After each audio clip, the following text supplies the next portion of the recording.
I'm calling the meeting to order. We are pretty much on time. Please rise and do the Pledge of Allegiance.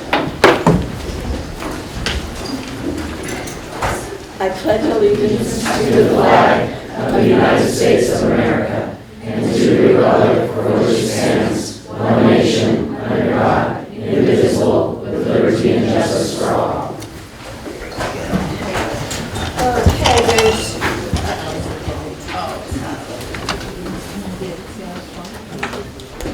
Okay, let's start. So adoption and approval of the agenda. I move to approve the agenda for November 12th, 2019. I'll second. All in favor? Aye. Good. Now we get to the special recognitions. So you've got students of the month and students of the semester. It's very cool. So let's see. Let's start with students of the semester from Mary Collins.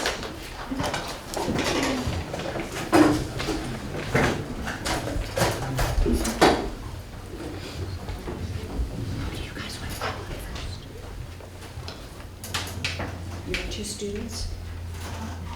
Abby? Okay, Abby Cromer. Did I say your name right? Good. All right, here you go. Turn around. Smile pretty for the camera. Aww. You guys gonna tell us about Abby? You guys can tell us. Yep. So I'm Autumn Borthwick, and I'm excited to introduce Abby Cromer, one of our Mary Collins School students this semester. Abby's friends describe her as funny, interesting, smart, and a skilled gamer. Her teachers say that she is hardworking, dedicated to her school, compassionate, and a true representative of what an outstanding Mary Collins School student is. During the 9 years she has attended to our school, she has had a positive influence on many people and had many great experiences. Abby appreciates the atmosphere, the way she has been taught, getting to hang out with friends on campus, being able to go to dances, and opportunities to use her creativity to draw and write. Her interests include reading fiction or fantasy, writing creative stories, drawing, and playing story-based video games. She has a fun, easygoing personality and will be remembered fondly by her classmates, her friends, and her teachers for her unique spirit. Abby aspires to work in the medical field, seeing as one of her interests include people because they're just so weird. She expects to go to Credo High School, and though she is not sure where she will attend for college, she is sure she will go. Abby's friends predict that she will own some sort of company that does something with animals. A fond memory with Abby is when Abby and her friend tried washing the car with water balloons. It totally failed, but it was really fun. Congratulations to Abby for being selected as student of the semester.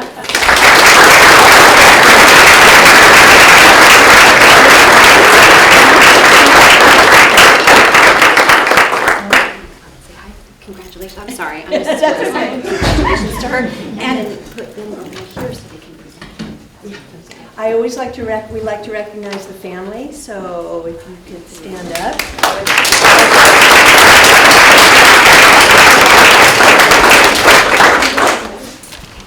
And are you presenting for him? Okay. I want you to come here so you can present for the podium, okay? Are you ready? Yes. Turn around. Now get her. Got it. Fantastic. I am Lily Mans, and I am proud to present Max Pedrati Jacobs as our other Mary Collins School student of the semester. Max is known at our school as a creative, funny, and kind student who always looks out for others.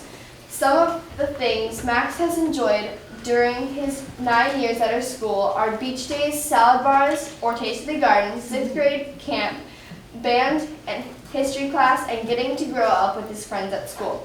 From swimming to basketball, tennis to running, Max shares his athleticism and skill whenever he is given a chance. He is widely appreciated by his peers as someone who can always be counted on for a friendly word or help on an assignment. Max teachers appreciate him for being trustworthy, honest, hardworking, and bravely sharing his thoughts, ideas, and interpretations, even when it seems risky. He strives not only to be the best student he can be, but to also be the best person he can be. For the past 5 years, Max has been involved with 4-H, which has given him a chance to develop skills working with sheep, learning about photography. Last year, the sheep that Max selected, raised and trained, came in second at the county fair, and one of his photos earned Best in Show for its category.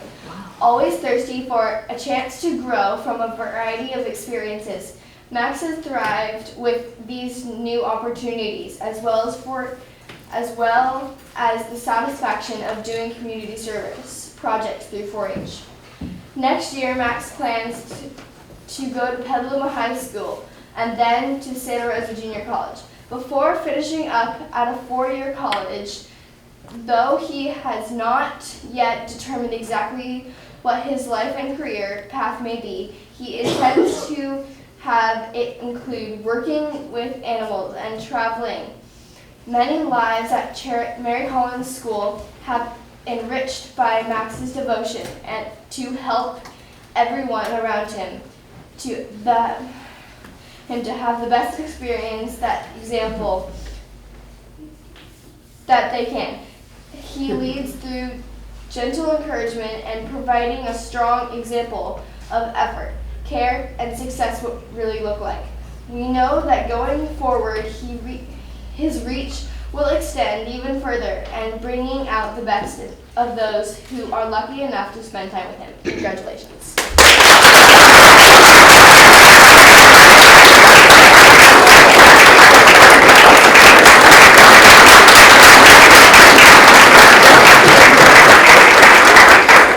We're going to go on to Kenilworth.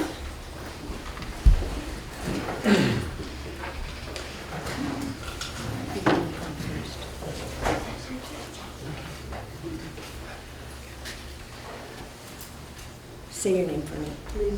Luz Bridget Martinez. There you go.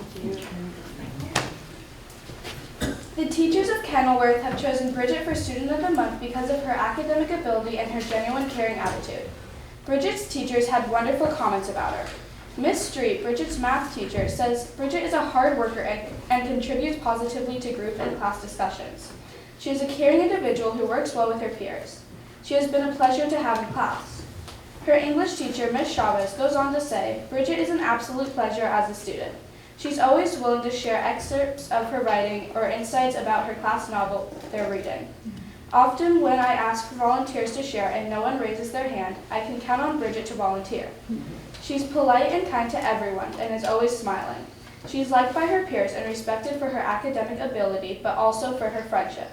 I'm happy she is receiving this award since it's well-deserved, and I'm proud of her. Bridget is one of the 2 girls in the robotics and engineering class, and Miss Rennie reports that Bridget is always on task and works well in a team. Recently, we started circuits, and her attention to detail made her circuits very successful. Bridget particularly liked building the Lego cars and that she could make move with a circuit board. Bridget adds a bright and positive energy to every classroom. Outside of school, Bridget enjoys many activities. In 7th grade, Bridget earned a black belt in Taekwondo, demonstrating her discipline and focus. This year, she is trying out for the Colts volleyball team and hopes to make it. Bridget likes to sketch and is often seen with a pencil in hand. She likes to draw scenery with pine and redwood trees because it reminds her of where she grew up. She plans to attend college after high school. She's not sure what she wants to study, but is interested in either architecture or being a pilot. Bridget enjoys traveling with her parents and 7-year-old brother. As a family, they like to go to beaches, and Bridget has a collection of sand dollars from beaches in San Jose, Santa Cruz, and San Francisco.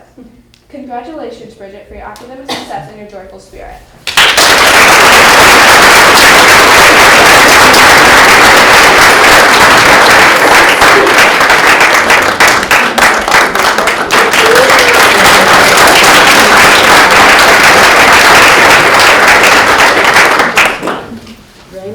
Raymond is at a Boy Scouts patrol meeting. Okay, well, we will do the next month, okay? Okay, Petaluma Junior High.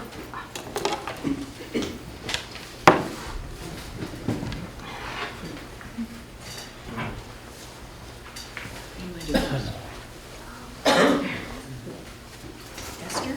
Okay. Esther Chappelle? Chapel, sorry. We are proud to present Esther Chappell as one of our November 2019 Students of the Month. Esther is an innovator and interpreter as well as an academician. She was born on November 16, 2005 in nearby Santa Rosa, but has always attended school in Petaluma. Academically, Esther is one of our best students.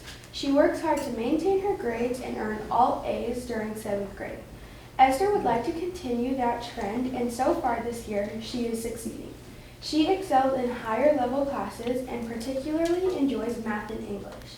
Esther has a keen mathematical mind and has earned several math awards over the years. She also is the winner of her school's 5th grade spelling bee. Esther's teachers are very impressed with her work ethic. Her art teacher comments, Esther is an amazing artist. She is also hardworking, kind, thoughtful, friendly, and motivated. Outside of school, Esther enjoys sewing and sometimes makes things for herself and other people. But one thing is most astounding and impressive things about Esther is her ability to capitalize on areas of interest. She began a summer project and over time created a valuable business. She now has an online store where she sells stickers. Her mother is awed by her daughter's qualities. She says Esther is a well-rounded individual with many talents. I believe she will achieve greatness. I am so proud. We are thrilled to honor this caring, intelligent young woman, Esther Chappell, to the board and are pleased to have her represent Petaluma Junior High as Student of the Month.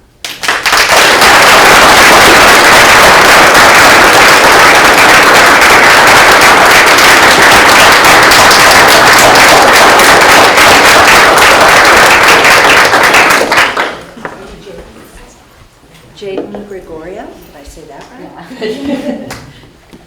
We are excited to present Jaden Gregorio as one of our November 2019 Students of the Month. Jaden was born on July 31st, 2006, right here in Petaluma. Jaden is a veritable Renaissance man.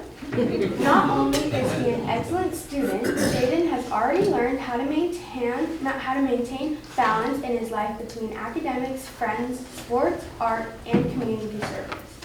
Jaden is very motivated, responsible, and capable. He has nearly straight A's on his transcript and continues to thrive in his schoolwork, taking on challenges of some of our more academically advanced classes. Jaden plans to continue his academic efforts and looks forward to attending a four-year university. His teachers recognize his strengths. His math teacher comments, Jaden contributes 110% to any work that he does. His assignments are always neat, clear, and reflect deep thinking. In addition, Jaden works well in his groups, participating in the discussion and helping out other students who might need more explanation to understand concepts. He is a pleasure to have in class. Beyond the academic component of school, Jaden has taken a stroll in other activities. He was in school leadership as a 6th grader and the winning participant in the school spelling bee. He was appropriately given the Citizenship Award. As 7th grader, Jaden was a winner in the History Day project and earned a Principal's Award. Outside of school, he enjoys playing soccer and hanging out with friends. During his quieter moments, Jaden likes to do calligraphy and at-home interior design. His Spanish teacher has noticed his skills and says Jaden is an incredible artist and goes above and beyond for all his assignments. He is positive, kind, and dedicated to his work. Jaden's parents echoed that statement. Jaden is very focused on his studies. He wants to follow in the footsteps of his sisters, who are both in good universities. They are very proud of our young man, as are we. Jaden is an outstanding role model for all students. We are pleased to have him represent Petaluma Junior High as Student of the Month.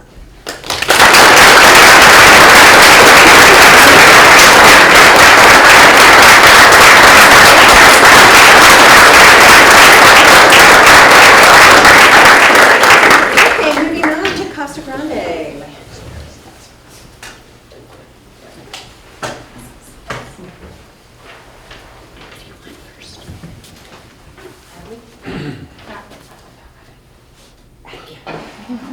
I didn't want to get the wrong one.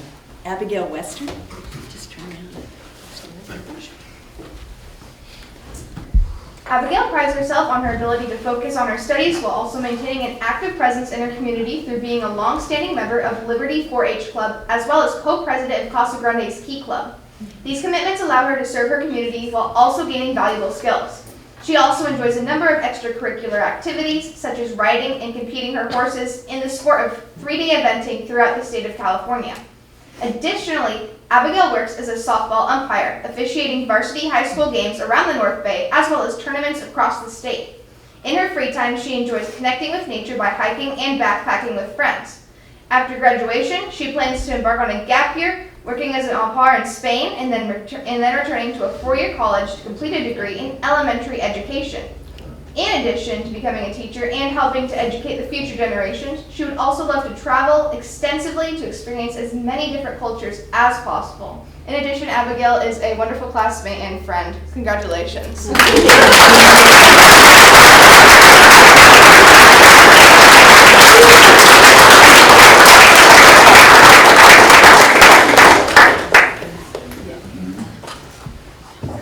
Hadley?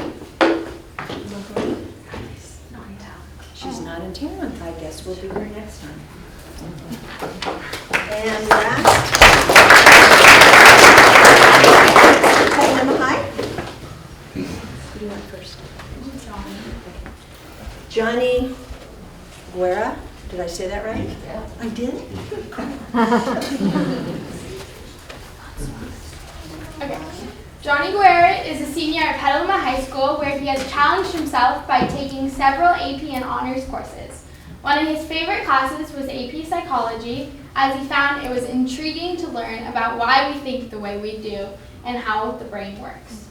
Johnny has been interested in sports since he was old enough to walk, whether it be watching games, playing basketball, soccer, and/or golf. He has analyzed his favorite local teams. He is always very engrossed in it. His parents used to get a kick out of watching Johnny read the sports page at the breakfast table when he was 8 years old. Johnny has coached and mentored younger basketball players for several years through the Boys and Girls Club and Nothing But Net. He also was a Link Crew leader in 11th grade, helping the freshmen at Petaluma High through the orientation into high school. Another meaningful experience for Johnny was his annual participation in Relay for Life. He enjoyed spending time with friends for a good cause, honoring people affected by cancer. Currently, Johnny stays busy with a college course at SRJC and a part-time job delivering pizzas, along with his schedule at Petaluma High School. Johnny would like to thank his family, friends, and teachers and counselor for all their support and encouragement throughout high school. He plans to attend a 4-year university and pursue a career in business that hopefully incorporates his love for sports as well. Congratulations, Johnny.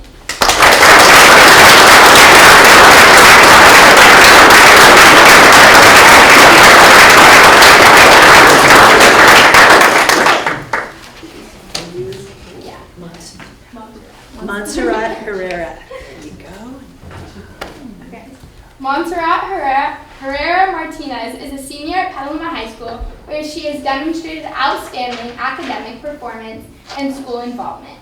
Throughout her high school career, she has taken AP and honors classes to challenge her mentality. She has been awarded top 10 of her class twice. She's been a member of Link Crew since her junior year, where she gets to interact with freshmen to help them adapt to the school environment. She's excited to help in the monthly events/activities Link Crew is organizing. She is currently a member of BSA, a club at school where she interacts with peers of the same background and to participate in activities to embrace their culture, like putting on ofrenda in Quad Bank for the Day of the Dead celebration. At school, her sophomore year math teacher asked for her help to tutor students who are struggling with math. She enjoys being able to teach others tricks and shortcuts for math because she wants to transmit her passion for math to them.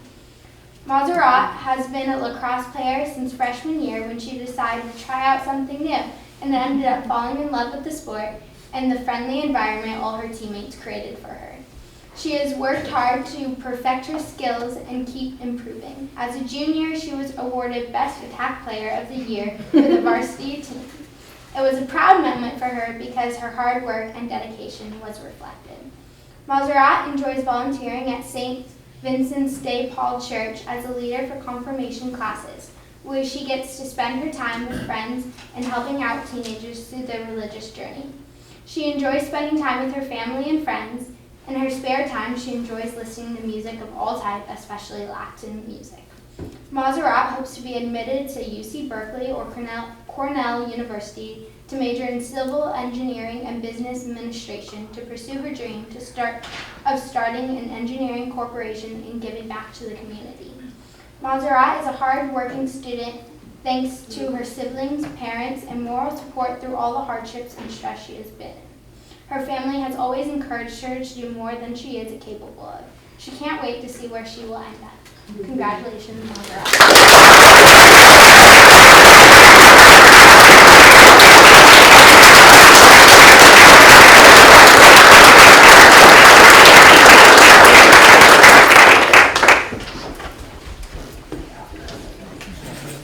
Great, congratulations. Okay, moving on with student presentations. We have student reports to the board for Casa Grande and Petaluma. Let's start with Casa. She's back. She's back.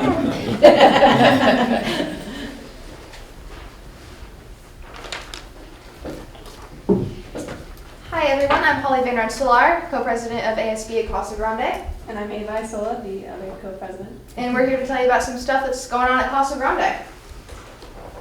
So, we had Club Rush. It was quite a while ago, I think it was the beginning of September, but honestly, the clubs at our school are so wonderful. Those are our wonderful Metro Club members dancing. Metro Club is a wonderful club at our school for Hispanic kids who want to kind of develop a culture at Casa Grande, which is very lovely. They have events that include food, music, they have fundraisers, they give out tons of scholarships, which is amazing.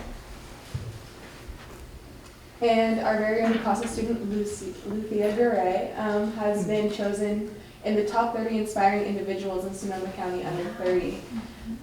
She organized the March for Our Lives, 1,000 person strong march back in 2018, and then just this year she opened for Tracy Ellis Ross at the Women in Conversation series for Sonoma Media Investments. Cool. And we are having Jumpstart at the JC. We are having meetings in the library. There's actually one tomorrow. And SRJC is so helpful with helping kids get into their track right away so that they don't feel confused or lost right after high school. SRJC is a great resource for kids to use if they're either not sure about what they want to do or they want to stay home for a little while. And our wonderful counselors have been helping with that, Ms. Blosser, and our College and Career Center coordinator, Ms. Alston, and lots of other people who've made this possible. We also have our Gaucho Garage with the Switch electric vehicle that they have built and maintained over the years. They very much enjoy using this vehicle around campus, and it's very fun for them to be able to use their skills. We have Farms Projects in the Field. Farms is a wonderful program with Mr. Winders, a math teacher actually. But he gets students out. They're making apple cider right there. Nick, Henry, Tyler, know all of them. They're having fun. And we also have a new mural on campus next to the art classroom. This was made mainly by Sonia Mancera. It's based around saving the heart of the Amazon, which is an important idea for her. They're hoping to put finishing touches on it next week, and it actually looks very nice. It's really beautiful. We have the Sights and Sounds of Casa every October and, is it March?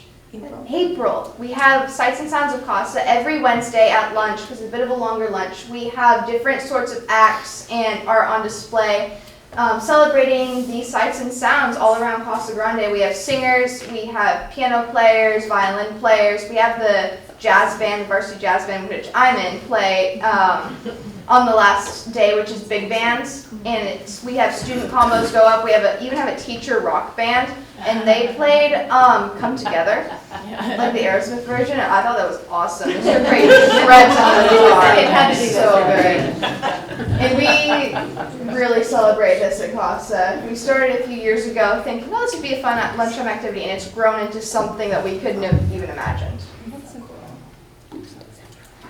And this is a student, Everardo Contreras, and he's taking part in the North Coast Builder Exchange Careers and Construction Opportunity Fair.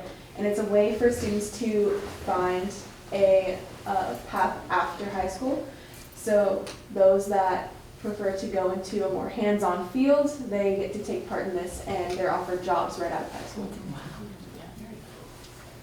We had an iHouse field trip to Chinatown. iHouse SLC had a lot of fun going to Chinatown and went on a scavenger hunt. They explored a lot of different places around Chinatown, and looks like they had a really good time. My friends said they loved it. This month at CASA is civic engagement. That is our theme. So we have a student advisory council. We're encouraging students to come into the library and tell admin and the teachers at Casa Grande what they think and how they feel on specific issues. So they're promoting civil discourse on our campus, promoting making sure that students feel that they are heard on campus and allowing them to participate. What time is that? Yeah, I'm just writing it down. Do you know? Is it at lunch? I believe it's at. Is that lunch in the library? During lunch starts at 11:45. Okay, great, thank you. And we had homecoming. It was a big event, big turnout, and lots of people had fun. We had a rally, upper left right there. That was our Color by Class get up. The rally was great. We introduced the candidates. I had fun as a candidate going down and participating in all that. Unfortunately, I couldn't be in the stands screaming. We had our Spirit Week. We had a parade. Our theme this year was Dancing Through the Decades, so every float had a different decades theme. Bottom left is the seniors float. Ava's on it, actually. You can see her right there. We had a 70s themed float, and we painted all the boards and glued records on. And everyone did a really good job of participating and creating like something that we'd never seen before. It was truly a really good time. And I believe that completes our slideshow. Thank you.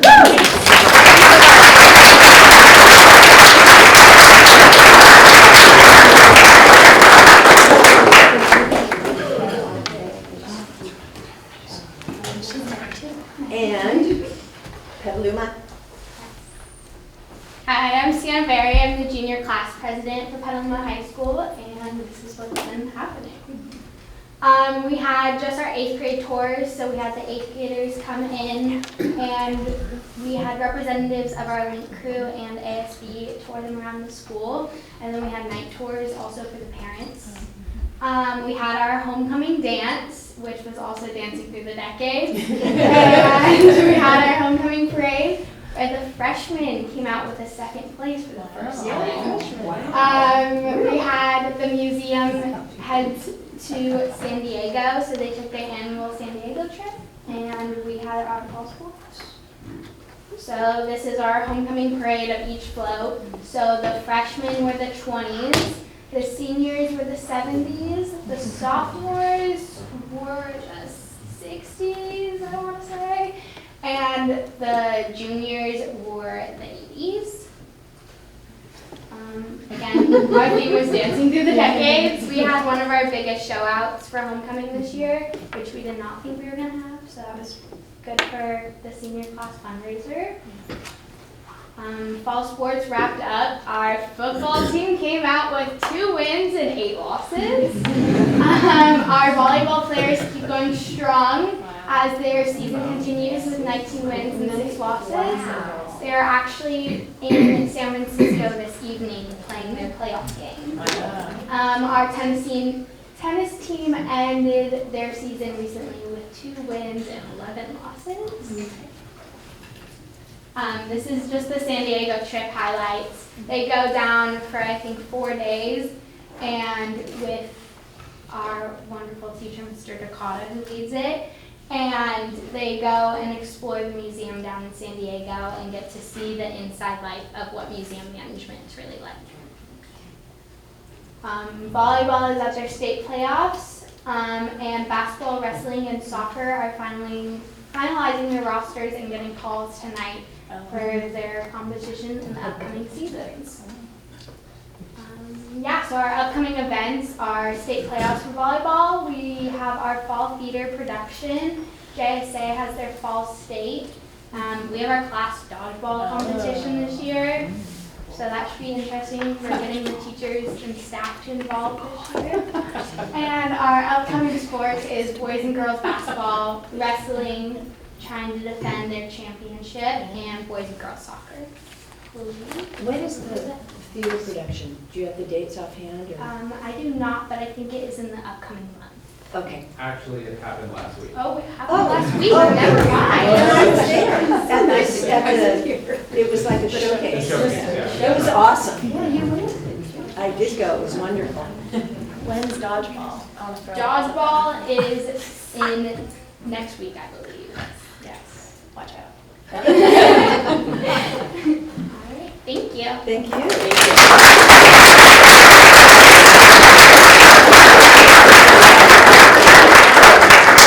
Okay, we have one more student presentation, and that is FFA from Petaluma High.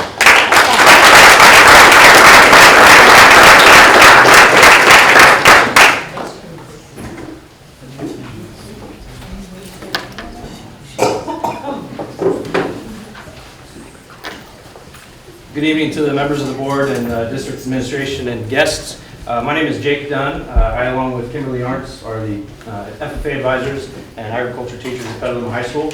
And it's our pleasure this evening to come before you to give you a presentation of some of the things that our FFA chapter has been up to this summer and fall, and then also to introduce you to a few of our advisory board members.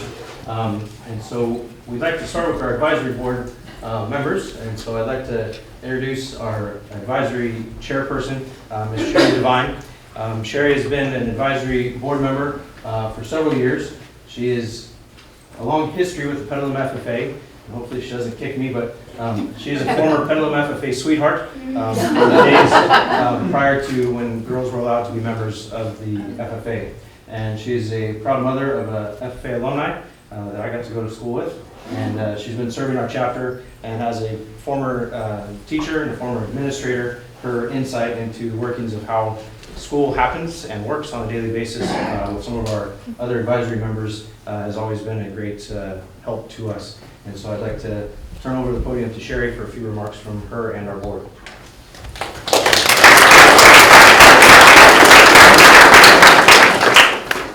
I'm reading this because I'm too old to remember it anymore, so join me there. As I'm currently the chair of the Petaluma High Ag Advisory Committee. For those of you unfamiliar with the committee, our purpose is to advise and support the ag teachers and the students in the ag program. Our members are from all areas of the ag community, representing ag business and finance, retail and commercial services, manufacturing, and livestock and crop farming. Most of us have either been through the ag program ourselves or have multiple generations of family members that have been through the program. I won't take the time to introduce all the members, but they can wave or stand if they're already back there someplace. We have some ag advisory members with us tonight. The ag program and FFA are recognized as one of the first school-to-career programs, producing graduates who move on to start thriving businesses, hold responsible government positions, run successful ranches, or contribute to their workplace with strong work ethics and exceptional skills. While those of us here tonight represent the advisory committee, it's important to also mention to you that the program benefits greatly from the Ag Boosters Committee. The boosters sponsor a dinner dance and auction each year that provides $35,000 to the program. In addition, boosters members, with the help of some of these students, prepare a drive-by tri-tip sale once or twice a year for as fundraiser as well. Our purpose tonight is to thank you for your past support, and share with you some of the current successes of the program. Currently, all classes offered through the Ag Department are full to bursting. Classes are offered in sustainable ag biology, veterinary science, ag and soil chemistry, floral design, ag mechanics, introduction to welding, advanced welding, sustainable ag construction, and ag small engines and diesel technology. All of our agri-science classes have been approved to meet UC A to G requirements. Through our participation in the North Coast Agricultural Partners Grant Consortium, the department recently purchased a new 9-passenger van, as well as a new truck to carry all these fine students to conferences and competitions. The agri-science classroom has been outfitted with new life and physical science equipment, a floral cooler, and we're working to remodel and develop the greenhouse structure. The advisory recently approved a 5-year plan for expenditures to upgrade shop and science materials. In addition to classes within the school day, the program also offers multiple leadership opportunities for students. FFA members participate in career development teams in livestock and dairy judging, ag mechanics, and farm business management. Petaluma has produced numerous state champions in these contests and gone on to represent California at national and world events. Our student representatives will give you details about what they're currently doing. None of this success would have occurred without the support of the school and the local community. We thank you for your past support. We look forward to working with you again, and we invite you to attend an FFA or an Ag advisory meeting, or stop by and see classes. Our teachers and students are a pretty impressive group, as you learned tonight. Thank you.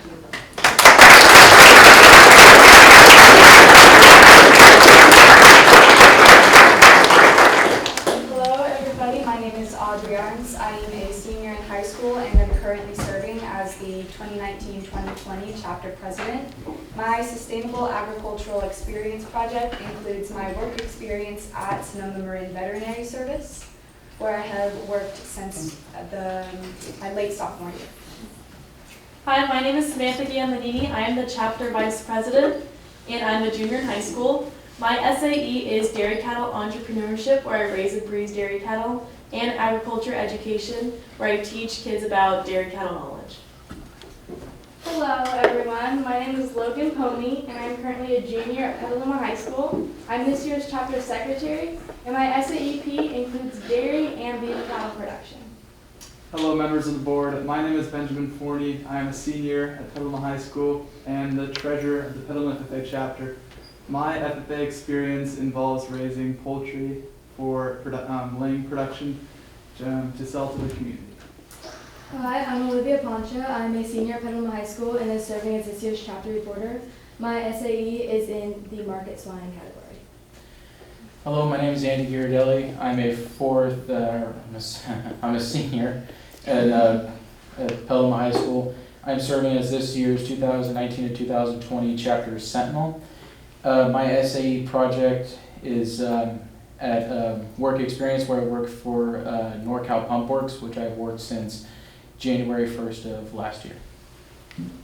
Hi, my name is Emma Diaz, and my SAEP is in beef cattle production, and I am a senior in high school.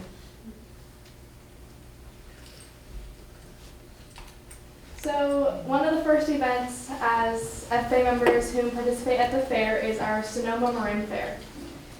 At this fair, we have numerous members that show livestock, but as well as enter their ag mechanics exhibits, as well as just still exhibits in the fair. So we have people, or members that show dairy, swine, sheep, goats, beef, rabbits, as well as their ag mechanics projects. So here are just a couple pictures of some former members, as well as current members, showing rabbits, dairy, cattle, and sheep.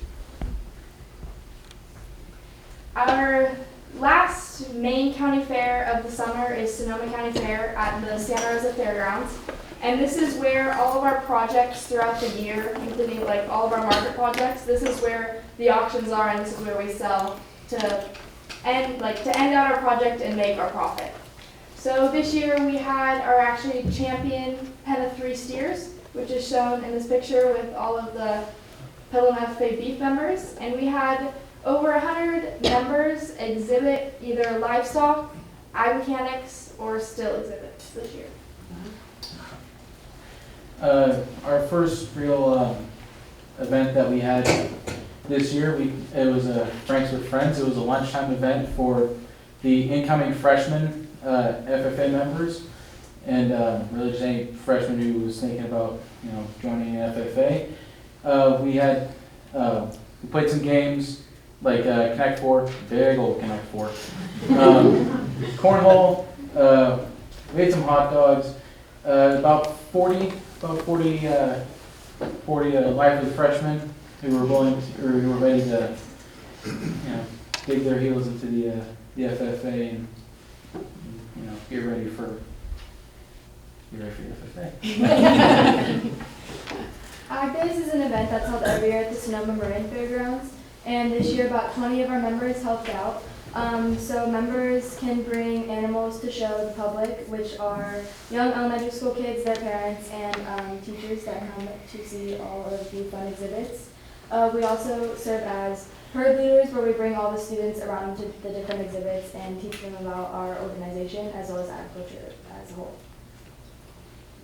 Chapter meetings. Chapter meetings serve for Petaluma FFA and among other FFA chapters as an opportunity to socialize and to conduct business. At many of our meetings, we are holding competitions. Most recently, we held our Creed speaking competition, where Mackenzie Herman was selected as our local Creed speaker winner and will represent the Petaluma FFA at the Sonoma section competition. We also have we conduct other sorts of business at these meetings, such as our treasurer and secretary reports, and they serve as an important component of creating brotherhood and social lasting connections between members of the FFA. Leadership conferences are a 4-year continuum through high school. The first one of the school year is the Green Hand Leadership Conference. This year we had about 20 freshmen and first year members attend. It was held on September 25th. At the conference, they learn about agriculture and participate in activities such as team building experiences with other students throughout the section. And following the Green Hand Leadership Conference will be the Made for Excellence and Advanced Leadership Academy conferences in January, and also the Sacramento Leadership Experience, which I believe is in March. The National FFA Convention was held last week in Indianapolis, Indiana. 5 of our members came together to travel to Indiana, and we participated in different sessions at the convention, and also career shows and college fairs to look at different colleges and see different career pathways we can go to. In addition, 2 of our members, Dina Tunsey and Clayton Arts, received their American Degree Award, which is a very prestigious award, as you can see in the picture right there. And also, at the National Convention, we celebrated 50 years of women being in the FFA. You also went to the Speedway. Yeah. So we visited some areas, like for example, we went Oh, to I the didn't know. Indianapolis Speedway. It was a great trip, and we got to learn about the Speedway and the history of it, and we got to go inside and see all the whole bunch of cars that have won the race and the history behind some of them. And we also went to a shrimp farm where the lady showed us around her shrimp farm and got to learn about production of shrimp. We went to, yes. Fascinating. That was really interesting. Yes, it was very interesting and fun. And we also went to a boar stud farm where a guy raises and buys boars to give to FFA, how do I say this, breeders of people that breed pigs, and also he sells it to FFA members or 4-H members so they can breed their animals for their SAE. And we also,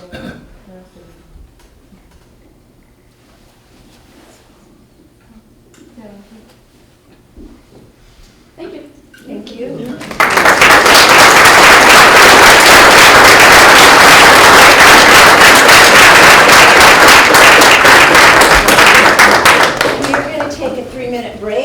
all these busy students can go home and do homework or whatever. So we'll come back at 10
Thank you.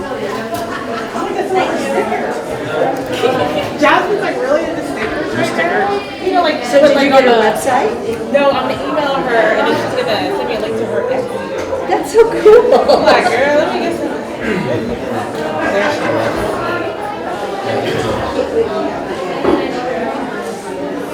Did you know that? That's right. You can't get much better than that.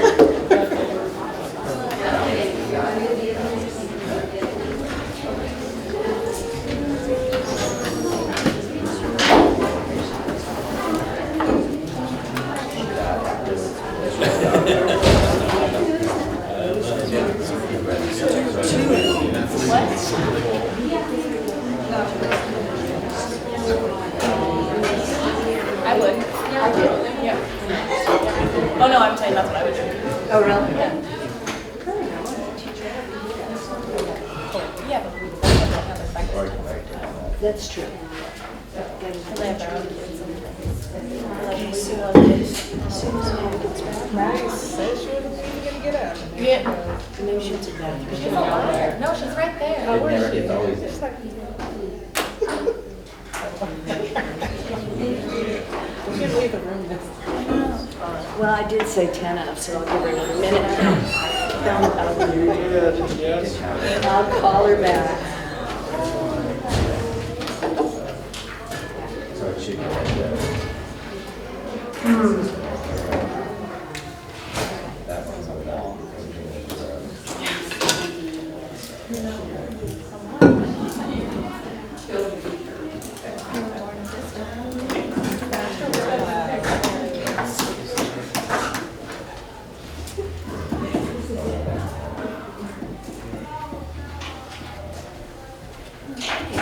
Since we're all back.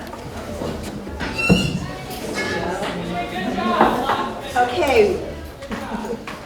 We're all back, so I'm going to call the meeting back to order.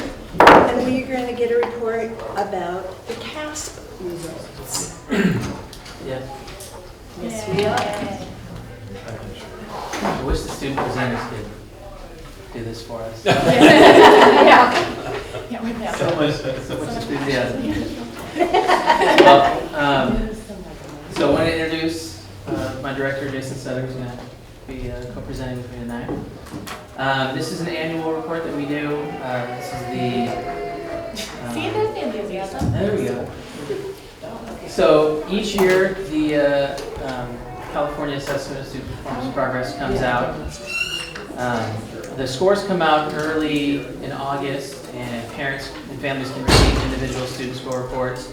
The state has transitioned from hard copy reports to now digital reports, so that's how we report them out this year.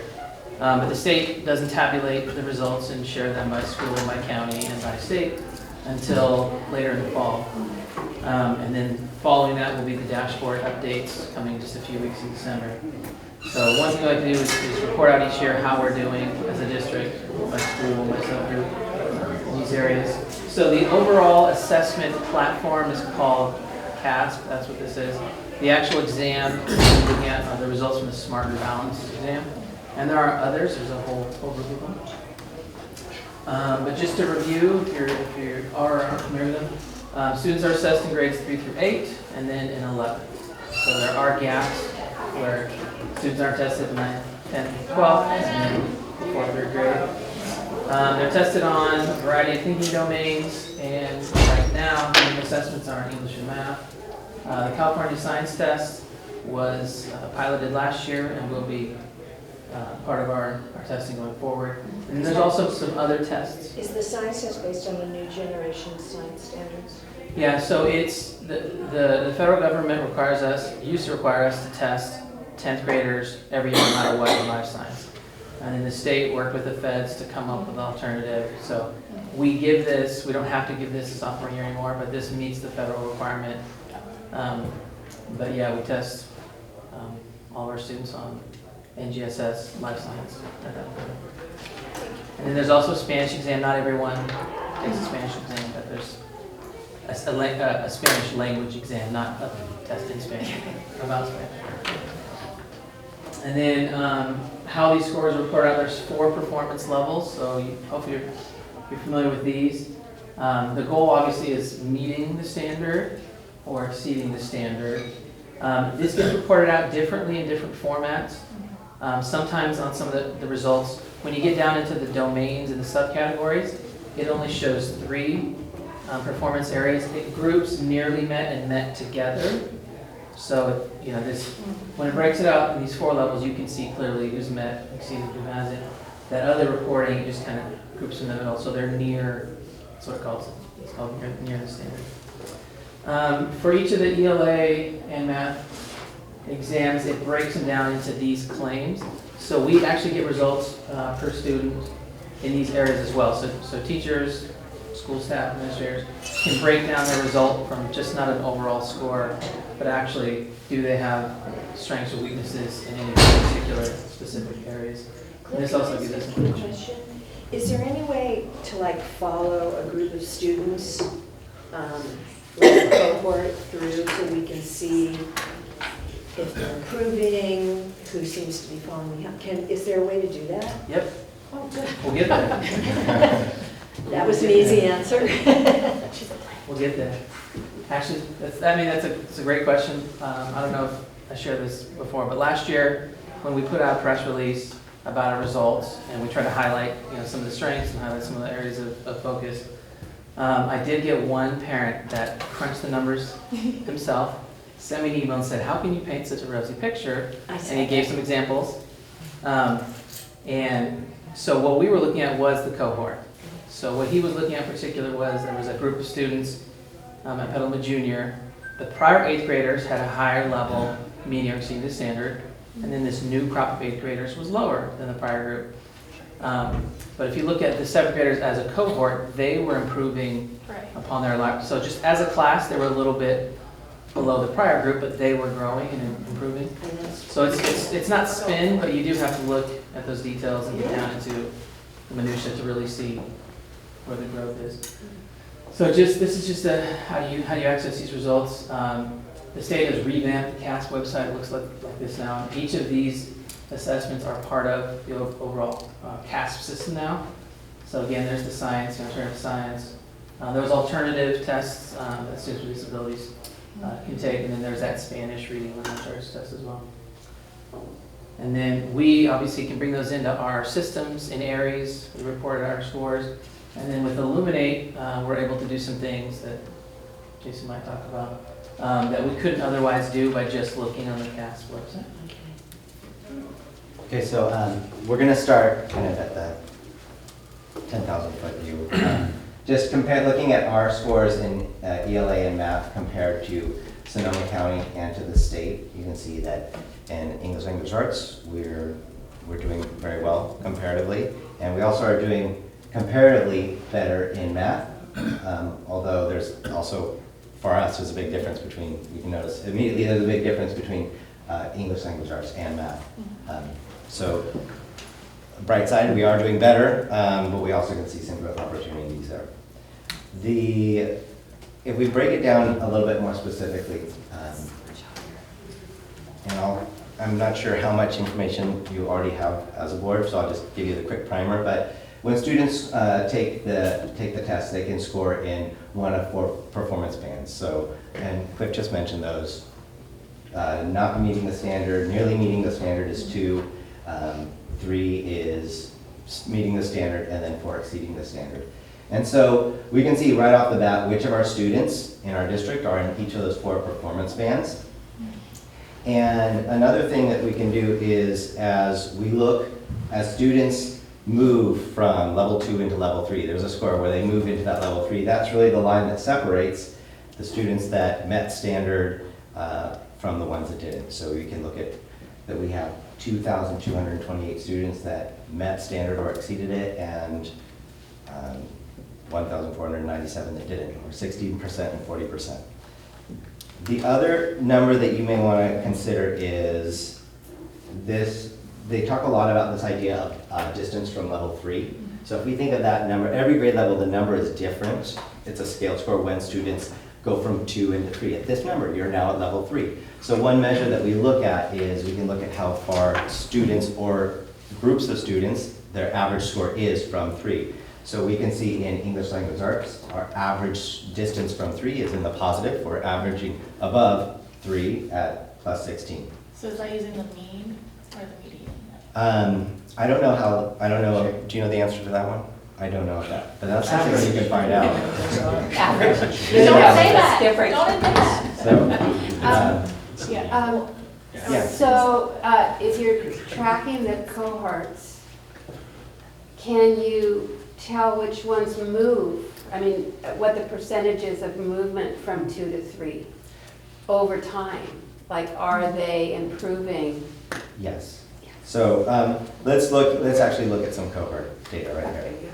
So, great question. Wait, so this is looking at the last 3 years. And if you look at the total tested, you'll see that it's a smaller number than our total students, because we had 1,426 students that took this test the last 3 years, right? So they would only be 6th graders to 12, to 11, well. 6th, 7th, and 8th. 6th, 7th, and 8th. Is 11 going to work into there as well? No. So it's just going to be 6, 7, and 8, because it's going to be the last 3 years that they took this test. Okay. And 11th graders that took it this year wouldn't have taken it the year before, so they wouldn't be in that cohort. So it's a smaller number.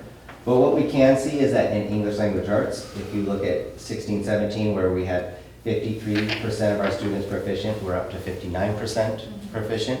And if you also look at that average distance from 3, our average student score increased by 10 points from level 3. So in English Language Arts, a lot of positive movement. Isn't that kind of statewide? I mean, math always tends to be a lot lower than BLA. Yes, math being lower than ELA. Yeah. I don't know if Cliff knows. I don't know about the cohort data, if that trend, that positive trend is statewide, but certainly we see that there's more success statewide in English Language Arts than that. Can you briefly tell us about the standard itself, how it's set?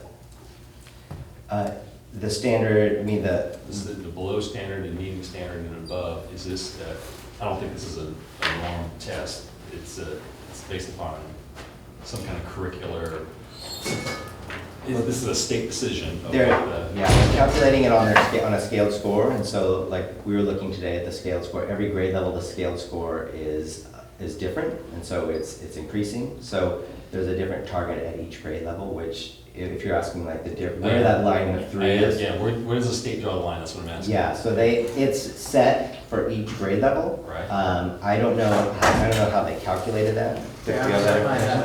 I guess I am asking, do you know if it's a norm test, meaning, the goal moves based upon the distribution of scores? Yeah, when we were looking at that today, we were thinking that that wasn't the case, because it's been static. Okay. Yeah. Okay. It's been static, so if it was normed, it would be changing. Right. Like some of our other measures, they changed. But we can. And then get what's complicated is, we're used to, if you went 0 to 100, typical grading scale, and you told me it was an 85, most of us would know what that is. Their scale score, there is no 0. It starts off in the 2200s and goes up to 2600, and then, like Jason said, then that target moves each year. So to be on target, you not only have to meet the standard, you have to meet the moving target of the standard. So these are kids who, even though it looks like they're maintaining, they're growing. Right. You're maintaining. Because the standard keeps. Yeah. Moving. The other thing that we can look at, and these last couple of data charts are actually a benefit of having Illuminate because they're generated out of there, and we're able to look at kids in a way that we couldn't if we were just using the state site. So this one right here is a look at our subgroup. So this is all of our students averaging at level 2, 2.4, and this right here is all of, let's see, there you go, that red area. These are all of our racial subgroups and separated out. And this last area right here are unduplicated students. These are the students that our LCAP asks us to specifically focus on. There we go. So one thing that we can use this data for is we can look at if this is kind of where all of our students are performing, where exactly where are we moving above that line, but also more importantly, where are our gaps and where are we seeing that we have room to grow, that we need to focus on achievement gaps with our students. So you can see just with this chart that there are some areas that are really high, and there's some very important gaps that we need to be looking at and addressing. And this is English language arts. Any questions on that? Okay, let's take a look at math. So math, obviously a different story. So this is kind of the, I guess, you know, the I guess goal of almost every district in the state is to try to figure out this enigma. If you do just go through the CAS website and try to find a school that has high math scores, you then have to, look into the subgroups, look into the makeup of the district to see if it's comparable. The state used to do a similar schools index, the SSI, they got away from that. So if you want to compare, you kind of have to do the dirty work yourself. But for example, we were looking at a school today that was up in the 70s in math. I'm like, okay, what's going on there? And then once you look at it, there's basically no subgroups at the school. It's very, homogeneous. So still trying to find this guy. What we want to do is find a similar district as far as demographics who is achieving, who has those subgroups who are achieving higher levels and closing the gap for a model. So in math, here's the difference. So 46% of our students are meeting above the standard. This is overall. This is 3rd through 8th and 11th. You can see that average distance from level 3. So our average score is 17 points below the average. And the 3-year cohort data tells a slightly different story than the ELA. Yeah. So at least the students who have 3 years worth of scores in our district, there's a slight decline from 50 to 48% of students meeting standard. But that target is also moving, right? True. So So they maintain, but they haven't grown. Or less of them are maintaining. Less of them, yeah. Slightly. Oh, yeah. Now, what this doesn't tell you, so what Jason mentioned earlier, the beauty of Illuminate is it's the only tool we have where we can take the entire district. We can look at every 3rd grader, every 4th grader, the district as a whole. The way the state website's set up, you can look at the elementary district minus the charters, secondary district minus the charters. You can't ever pull it all together and kind of see how we did as a district. We can only do that in here. These years also coincide, don't they, with the switch to a Common Core approach to mathematics education? Definitely. Because that was a painful. Yeah, Well, they should all be in there. Came right before this, but yeah. But it was right when that switch shortly after. Shortly after. Yeah, I mean, most of them we should have already seen the norming from that. Okay. Yeah, the only difference was there was that 2-year gap. Right. When Common Core came in, there was no assessment. And Wasn't it always, I mean, it seems to me that the math scores have always been even lower than that. Even before Common Core came in. Am I wrong? Well, it's hard to compare apples and apples there because 2 totally different systems. Well, I know, but I mean, yes, it's just in like that general, the math has always been much lower than proficiency. Although, And English has gotten it's a conundrum better. because you see this across the state. Yeah. And just looking at Sonoma County data across that I can show, it's, almost to a person, you're seeing 20 to 30% lower in mathematics. But why that's a conundrum is if you look at grade level achievement data, if you take this all away and you just look at report card data, and not here, just here, but across the state, there's almost a one-to-one correlation between student performance in mathematics at the secondary level and their English performance. Contrary to, this, you get a step away from this concept, oh, I'm just good at math, I'm naturally gifted at that, or one or the other. That's not what the data says. The data says that if you look at courses like Math 1 and English 9, those are gateway classes, meaning that if they're failing that course, either one, they're more likely not doing well in the other. So it doesn't necessarily jive, because you would think scores would also follow that way, but they don't. And people don't know, we're not really sure why that is. So the other piece, the useful tool with this is if I was a teacher, if I was a school administrator, I could click on these bands and it tells me who those kids are. So you can actually get down and to see, how many students were standard not met who grew into the yellow, how many dropped in the yellow and the red. So here you can't tell really movement, you can just see the percentage slightly change. And then the other piece I will have to add is we just came up with the science presentation last spring. We do have to acknowledge that our students that are taking these tests in high school, the junior years especially, not all of them have even seen all the curriculum that they're being tested on. So if they haven't completed all 3 years, by the time they're assessed, they're being asked questions they've never seen before. So that definitely is a piece, but that's just one grade level. There's also juniors that are not in math at all, and that makes it that too, dicey. Yeah. So as far as looking at the kind of the overall achievement level and the gaps, again, you can see some of those same gaps. What's new this year in Illuminate, it now spits out this gate column, which is interesting. But it shows you quite a difference. And then as far as the EAP results, so the CASP test in English and math also doubles as the early assessment program results for juniors. So in the past, on the old test, there was 15 questions and they had to opt to take the extra questions if they wanted or not. And the EAP is what the CSUs use to determine whether they will enroll in GE English when they get there or whether they need supported GE English. So the way this works is it's the same results from the CASP. Those that are at achievement level 4 are considered ready. They would move right into GE English and math. Those that met the standard would be conditionally ready, which means they would have an opportunity senior year to do something, to take a course, pass a test, to put them in the ready category. So it's a tool that CSUs use.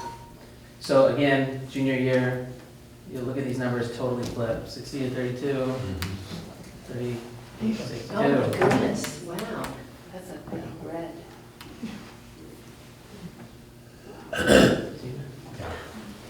So another thing that we can look at is we are able to look and separate our data out by our schools. So we can give you a minute to kind of process this, but this is showing all of our elementary schools on the left and our secondary on the right, with the exception of Mary Collins is on the right, even though they're both elementary and secondary.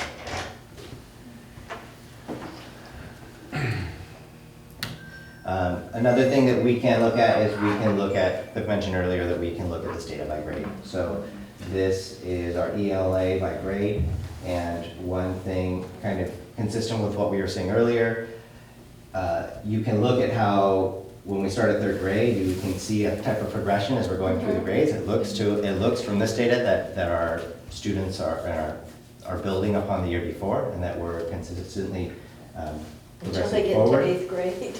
And there's like some dips, but But even with that, if you look at, in general, like the distance from 3 is also increasing as they move through. So, yeah, a little bit of ups and downs there at 8th grade, but overall, But you know, increasing, a nice trend that builds. This is our math scores by school. Mm. Wow. Wow.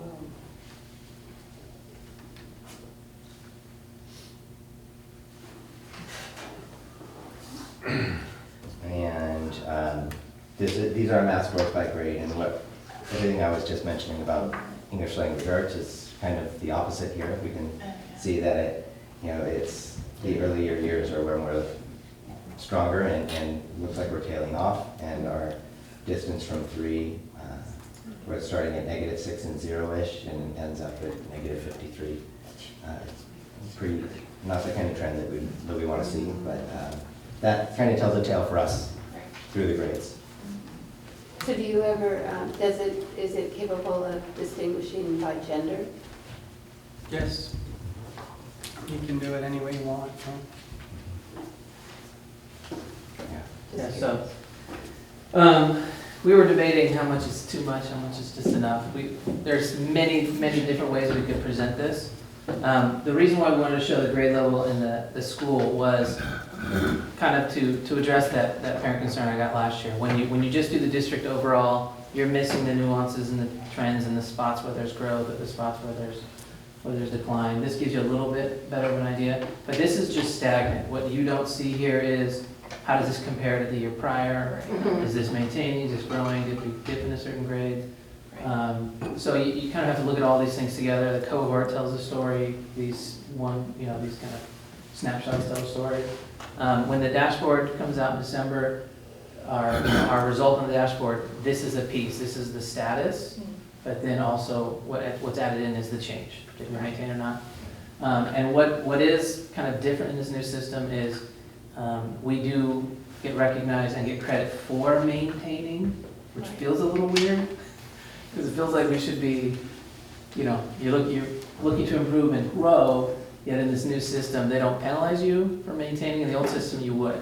If you weren't constantly increasing and moving towards the goal, you were dinged.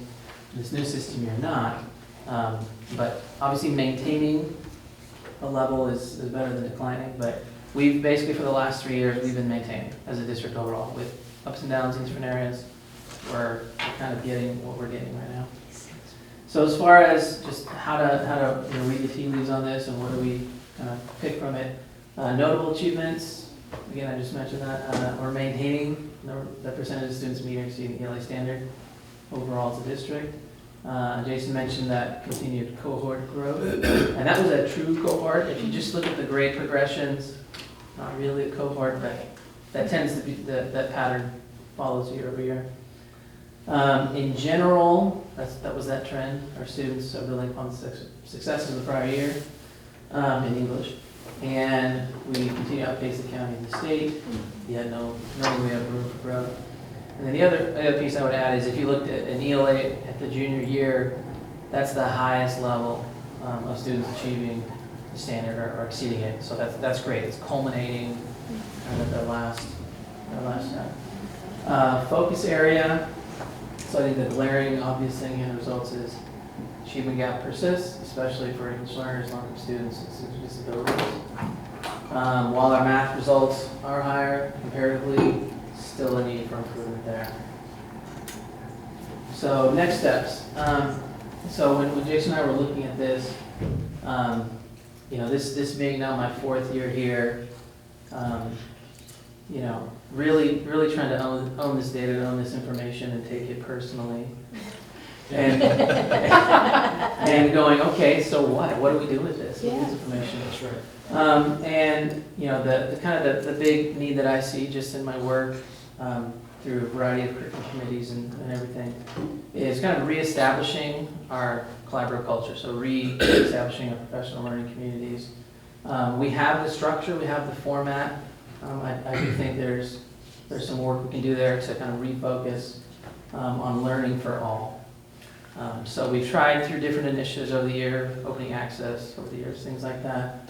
But clearly, kind of getting back to the roots of the PLC model and movement. Part of that is we've been working in pockets and having teams develop common formative assessments. And that's at the root of a true collaborative culture in PLC, is you have to have actionable data to work on in a regular pattern. Without data, those discussions become quasi-department meetings, which is fine, but we're not getting to the root of student data. So it's meant to be a means, not an end. And the ultimate goal of having that actionable, reliable, timely data is to be able to respond to it. So whether that's differentiating for students who are behind and intervening, whether that's differentiating for the students who got it quickly. And part of this is looking at our educator equity. So part of our work this year is making sure that we have our most qualified teachers teaching our most needy students. So you may not be aware of this, but part of the LCAP federal addendum in the summer was doing this exact work. So looking at where are low-income students, where are minority students by school, how many misassigned teachers do we have, if any, how many uncredentialed teachers do we have, if any, and how many ineffective or inexperienced, so teachers within the first 2 years, or teachers who've had unsatisfactory evaluations. So the state and the feds are actually putting their hands in here as well to make sure that, so we don't fall into that trap of, and it tends to be a secondary issue more than anything, but where, with years of experience, veteran teachers tend to like to teach some of the more advanced classes, and the newer teachers end up teaching some of the most needy students. I'm happy to say in our district that tends to be a trend that we've bucked. So we have some of our best teachers teaching those at-risk students. But that's definitely a piece of this too, is making sure that we're equitably distributing our good teachers. We have great teachers, but making sure that they're helping the most needy students. So that's kind of the next step. It's kind of general, but this gets us back to the focus on timely data. And it's been coming back in pockets. The district made an attempt at this a few years back, and it kind of fizzled and died out. And I can say that with some of our committee work, it's been coming back, and it's been coming from staff and coming from teachers. So we're more than happy to promote that and foster that. And part of the K-12, the re-envisioned K-12 curriculum committee, we met last week and kind of established our vision, our purpose. And this was one of those, through shared decision-making to, exert, some influence and promote, common form assessments and looking at data more. That's where we're at. Questions? So these are your next steps on the targeted responsive intervention. Do you have, is that something that you will develop, or do you have those responsive interventions already? So if you find that, you need that you have groups of kids that need special interventions, do you have that actual curriculum, or is it something that you need to develop through this? So we already have some interventions in place, but we're not following this model. This model. So this model would be, for example, in my department, we develop a short formative assessment that we're all going to give in common about a standard we're working on right now. And we agree in the next few weeks, Jason had a good example of this earlier today, that we're going to give it over the next 3 weeks, and that at our PLC meeting on that third Wednesday, we're going to look at the information. So it'd be looking at that information to identify,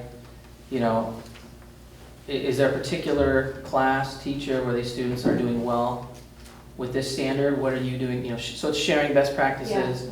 It's helping me then intervene with smaller group instruction, maybe reteaching. So it's the first tier is the teacher. Yeah. So these are teacher-driven interventions. The next tier, the next level would be students who are, habitually behind and needing interventions. And we already have some in place with, systematic. We have support math at the high school level.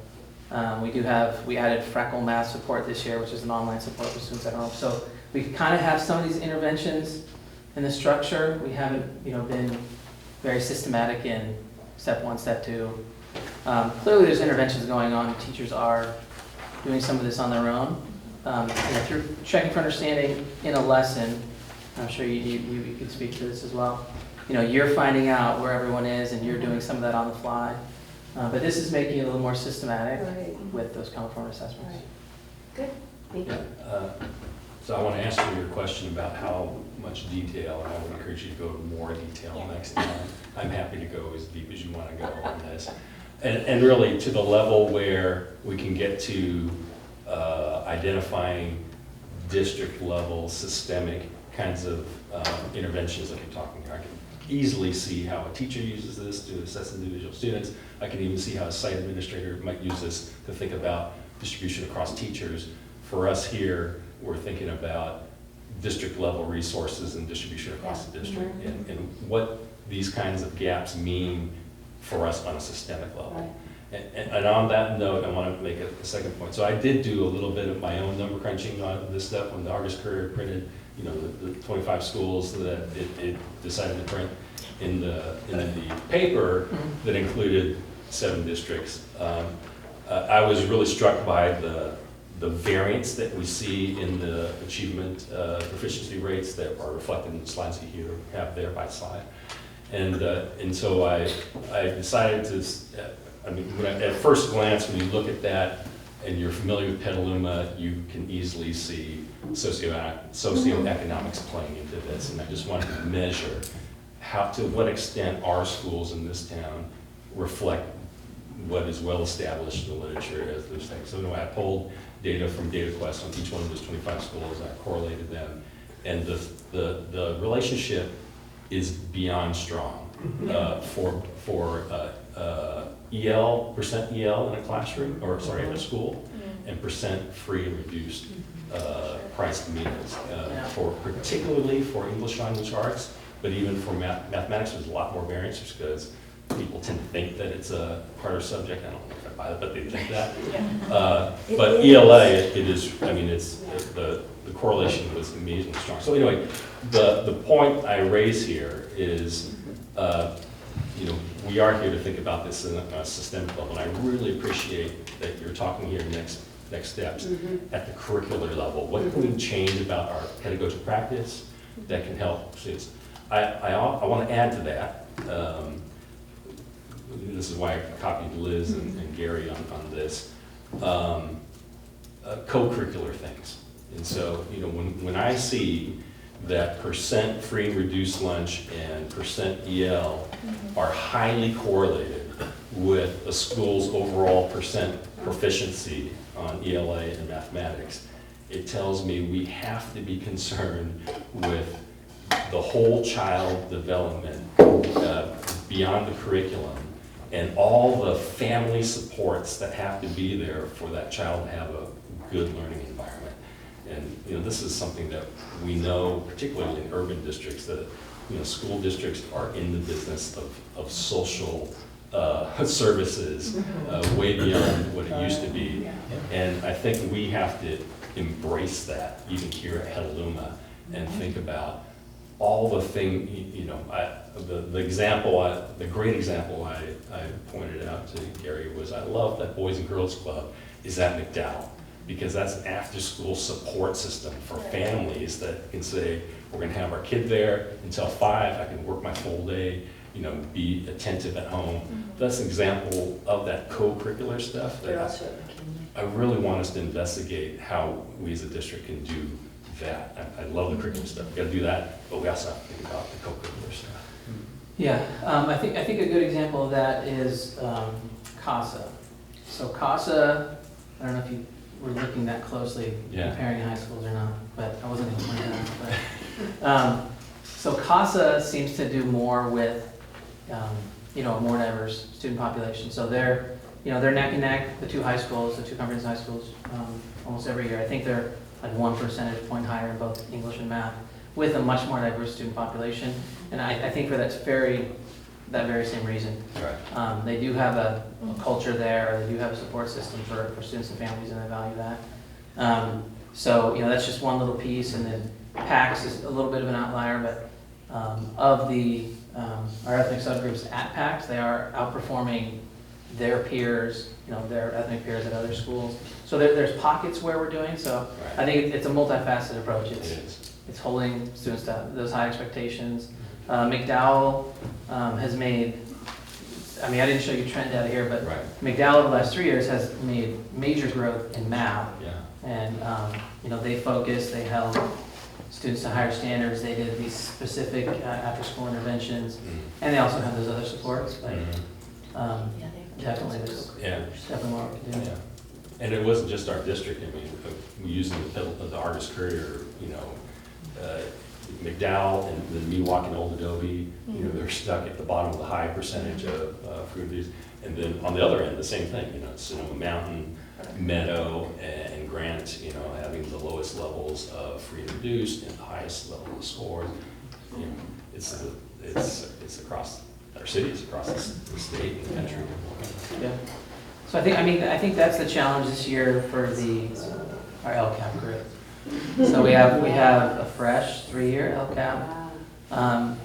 We've been doing, you know, it's that whole system is designed to get exactly what it gets.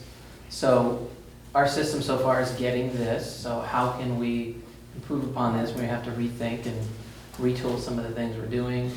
There's always that fear of, what if we take away a support that's helping us get that result? Right. But clearly we're showing, right now, if we continue like this, we'll probably get more of the same, you know, each year. So it's trying to imagine and focus on what are those other things that we can do on top of what we're doing. And more the same isn't smarter, not where harder. we want to be. Yeah. Currently, as it stands, we don't have formative assessment data district-wide to determine whether we are being successful or not at a grade level or at a subject area. We don't. It doesn't exist. And that's very unusual. Probably we're very unusual in the state. There's a lot of reasons why that occurred quite a while ago. But the LCAP, you know, it's an LC with a big A now. The A is accountability, and the expectation is that, you know, I heard this term being said at a conference, and I think it really resonated with me. It says 21st century learning is not something new. 21st century learning is taking all the things that we've learned in the previous 20th centuries about what works and putting it into place. And so there's been more data out in the last 20 years about brain-based research about what works, and we're doing a lot of implementation of those things. There's a lot of really great things happening around the district, but we don't have a measurement tool. We have a measurement engine that can do that heavy lifting, but we haven't had those critical conversations about where should students be. Because really the cold, hard, sobering facts, if you move back 2 slides on your presentation, maybe 3, right there. If you could, I challenge you, you can look at any district in the state of California, and what you will find is that the most important number here of all the numbers is the first number in the first grade level assessed. Right. It's very difficult to move a cohort down. It's very easy to maintain it, though. And so where your opportunities are, maybe it creates a challenge for us on the on the east side of town, because we don't get the students until they're in 7th grade. But where our opportunities are, our real opportunities are what's happening in TKK 1 and 2. Because that's where all of the background knowledge that's coming from a family. So many of our students, our low socioeconomic students and our English language learners don't get as rich of an academic English learning experience, and they start out already behind. And our system's not designed to really move quickly and address that. If you literally look from, even in districts that are quote unquote extremely high performing, you won't see much of a movement from 3rd grade to 11th grade. You'll see a pretty steady trend. You may see a little bit of growth, but it's students already start behind when it comes to this type of standardized testing if they come in with not a lot of experiences at their belt, kinder ready, true kinder ready. And I'm talking about numeracy as much as literacy. It's really understanding that. And so there's some challenges, and it's we're going to tackle it. We've got amazing teachers that are doing some really great stuff out there. but it's, the reason why I bring that up is because we can't focus our resources all across the way. We're going to have to be really targeted and focused in some areas, I think. So that PK program, that is directly to, parents speaking second language. It was such a cool program. But I was wondering if it seems like I really like what it focuses on, which is teaching parents how to get their kids on track. And if there's other programs that are, I know that you had said that you were looking to see if there were other programs. Are we going to keep that program? Can we expand that program? Do you think it's doing what you want it to do to as many kids as we need it to? Does that make sense? Yeah, so far I would say I'd say it's been a success. Yeah. So we started off at the 2 junior highs 3 years ago, Okay. and we had 100 plus parents at Kenilworth, which, you tell me the parent committee that's got 100 people attending for 9 straight weeks. And fully invested parents who then came and totally changed the culture at school, put the focus on our reclassification or lack thereof, practice there, and really were out there advocating for their students to be reclassified if they were ready so that they could start high school on their A through G track and not be behind. That was the first year, and we had another big group at Petaluma Junior High.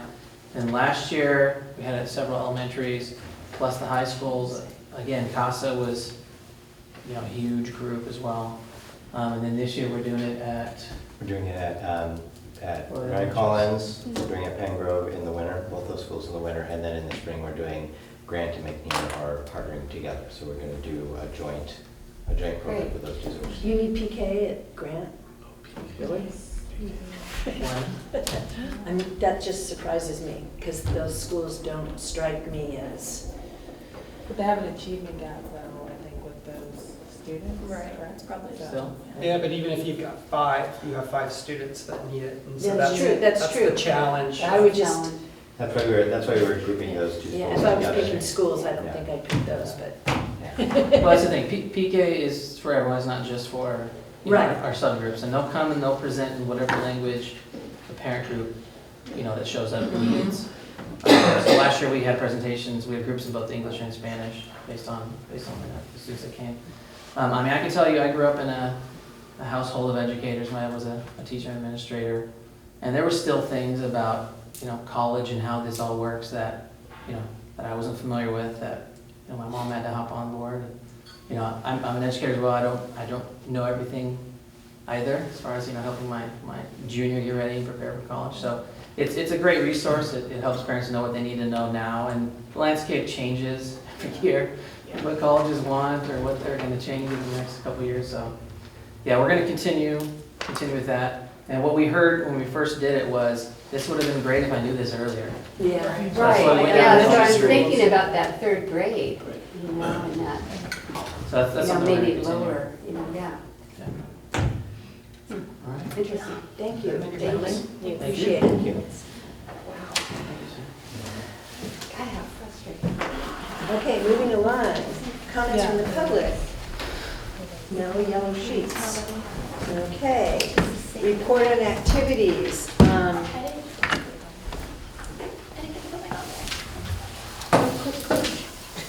Okay, while she's doing that, I know what's on there. There was, Tide had another equity seminar that I went to. Petaluma High play and CASA play, and I must say we have some really talented students. It's very cool. We had a parcel tax meeting, the Valley Vista Day of the Dead celebration, Petaluma High School sociology class was visited, as was the Petaluma High School GSA club. Okay, good, thank you. Okay, approval of its consent agenda by consolidated motion. Let's move this in, and then if people want to, if there's So things. moved. Thank you. Do you have a second? A second. Okay. Before we vote, any comments, questions? Question. Go for it. Quick question, I think this is Chris's, yeah. 9.2.2, the purchase orders. This is just out of curiosity because there's just one item that was orders of magnitude bigger than everything else. First Student Inc. Is that did you buy a vehicle or something, or what is that?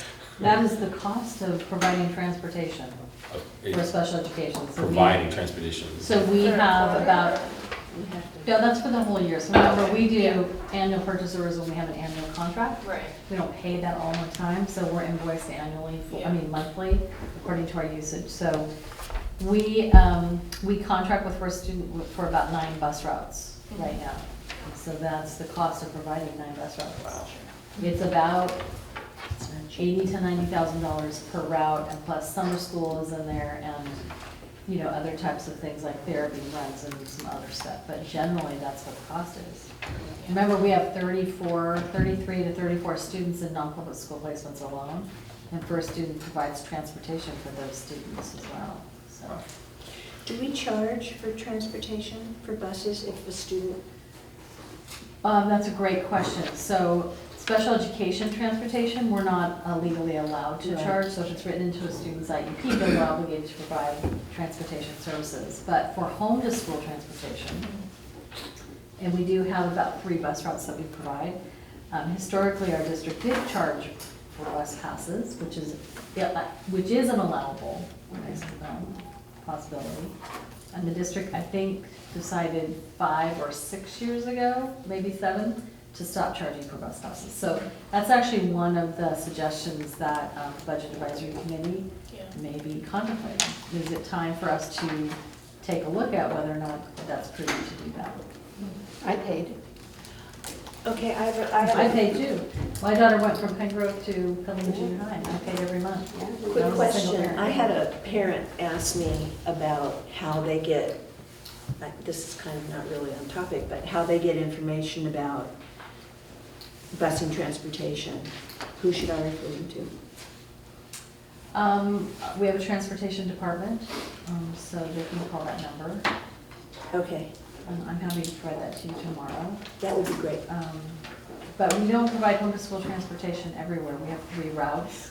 Right, so that's what she kind of needs, all that info, and I couldn't get. And honestly, that is an item that we'll be looking at for cost savings as well. So we have 12 students on one home to school route for a large bus. That's a pretty costly item. Yeah. So those are some of the things that Marcia and I have already been talking about for 2021. Okay. Is there a way to start rethinking some of these? Okay. Well, just send me the phone number and I'll pass it on. Thank you. Any other comments about the consent agenda? Okay, all in favor? Aye. Opposed? Cool. And now on to action items. Administration and Human Resources proposed tentative agreement to the collective bargaining agreement between Petaluma City Elementary and Petaluma Joint Union High School Districts and the Petaluma Federation of Teachers Local 1881. I move to accept the tentative agreement. I second. Any comments, questions? Yay. Yay. Besides yay. All in favor? Aye. All opposed? Cool. The next one was the student calendars. If you looked at them, you noticed that there's a full week of fire days, which means that they're going to be going a little bit longer into June. And if there's no fire, then What happens during that week? What happens during that week if there's no fire? they have 2 weeks of spring break. Oh, okay. And so I don't think anybody, especially students, would complain. I don't know about parents, but. I had a question. Yep. Yes. Have we moved on it? Yeah, move to approve. Second. Okay, go. Question. Sure. So it looks like we have like the 2 days before winter break now. You're talking about the 2021? Yeah, 2021, I think both of Yes. them. And then we also did, and then we moved, we have a staff development day on the 5th of February. But we still have a work day, right? So are we adding some days in there? No, this is the same number of days. That The we have same, this so, year. and staff development days? We're not adding the staff development Same days? number of staff development days. That would be a lot. The only biggest change is just that week, and so that moves, it Yeah, looks it like looks more like- days. Because we never had those 2 days off before winter break. You know, like at the end of the term, like we would have finals and it would always end on a Friday. Yeah, that's right. And so, and then we would sometimes, you know, we'd sometimes have that Monday when we came back. Yes. And then it was either a work day or a staff development or a non-staff development. Right. There are some slight. But it's just slight and it's not like adding anything. Correct. No, I was it just looks- curious, So, totally curious. same number of Yeah. student days, same number of staff days, same It number of just staff. looks And like then adding more. to January, yeah. It just Yes. looks like more because of that week. No, it was because of those 2 days and then Oh, switching okay. to February. We never had that one in February. So we'll be communicating out Just wondering. the particulars on this, and it would be good if we get in the habit of not saying it's not a 2-week spring break. It's a 1-week spring Oh, break, it's a and 1 it's a week, 1-week recess Yeah. days. Because if we had had a situation, let's say we didn't Yeah, have, we did. if we hadn't had the last week, Right. Yeah. Kenilworth would have been coming back on a Friday of the recess days to make that up. And so we'll give it scenarios on it. Yeah. It could very well turn out to be a 2-week of time off. Right. 1 week of the spring break and the recess, it could very well be. But this definitely indemnifies us from the state level Right. that we've put our days in and we should be good to go. It's just going to be the new normal. So it may be that, like Kenilworth would have one of those days, but the rest of the district. Very likely will be that way as we learn. Yeah. But who knows what's going to happen. Yeah, with we the don't grid. know about our waiver yet, do we? We won't know that till beginning next year. California takes their own. Could you Oh, tell I us know. about the decision-making to put that makeup week after spring break versus, say, in June at the end of the school year? Just the pros and cons and what the Sure, decision the making was. committee, we had a great conversation with the committee around that. And a lot of families want to know, when is graduation? When's graduation going to be? So if you put that week at the very end of the year, first of all, we wanted to make sure it was after P2. So it's right after P2, which is why we crafted it that way. We pretty much know, well, who knows about the future, but we know that the fires are happening, the season is October, November, maybe December. We know that in past years, when we had a flood, it was in February. We know that by about the beginning of March, we'll have a pretty good idea. That we're safe. We're safe. So we put in the calendar that if, that a decision whether days need to be made up or not will be announced no later than the first week of March, so that families have an idea and staff, everyone knows, okay, this is gonna be a week of spring break and a week of recess, or we're gonna have to make these days up. So putting it in June just caused a lot of stress around when is it, at least this way we know, we're definitely ending our last day of school in the 11th, and We know when graduation. we know when graduation's gonna be, and we know that the junior college start, I'm not sure, I think it's the 21st, we know for sure that we have time for students to finish high school and then start their junior college, and so a lot of thought went into when that week needed to be. Yeah, June is usually it's not a big idea at the end of the. As well as having the best potential to have as many students in. Was there any coordination with other nearby districts? I'm just curious. Yes, in the sense that they're all doing it, but everybody's schedule is, the other schools in Petaluma take our lead because we transport.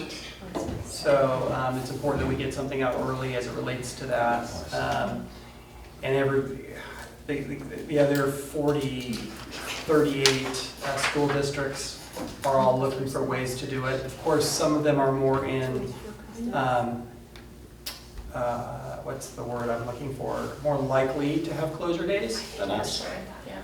So they're all looking at it from the same lens that we to fit it in during the school year.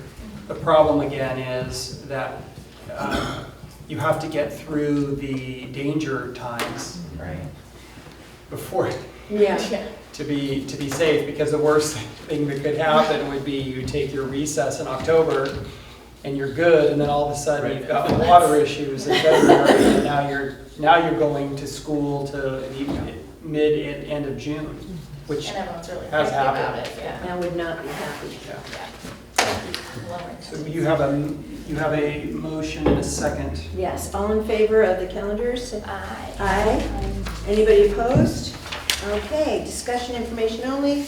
Administration Human Resources, draft resolution 1920-11 to support California Complete Count and 2020 census. So I'm going to, I brought this for you to look at. If you have any recommendations for changes, this is pretty boilerplate, but we're starting to switch gears, and because the census is coming, and we want to start communicating out to our families the importance of the census, and that Sonoma County was undercounted 10 years ago, which really hurt the county. And then with everything that's going on in the national government and all of the founded or not concerns about your citizenship and whatnot, we want to make sure that families get the right information, but they get counted.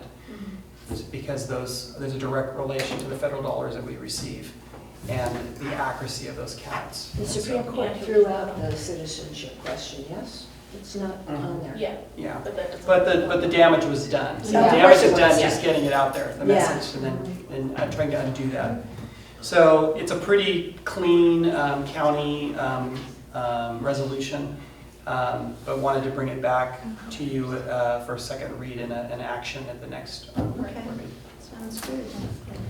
Business Services, Public Self-Insurers Annual Report. Yay. Everything good?